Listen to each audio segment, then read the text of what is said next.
most families collect souvenirs from places that they go camping to. We get tea.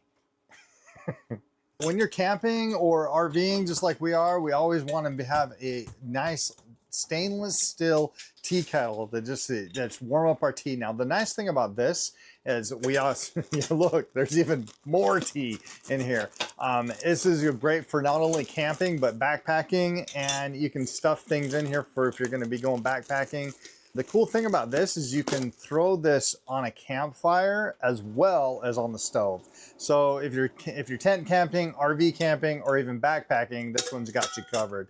I actually love the design, the sleek design of this, and so we're going to see how long it actually takes to boil water over the stove. Look how gorgeous that looks, just right there on the stove. Great stainless steel quality. So if you're backpacking, camping, or RVing, and you need some tea, coffee, or hot chocolate, this is going to do the job, and it's going to do it quickly.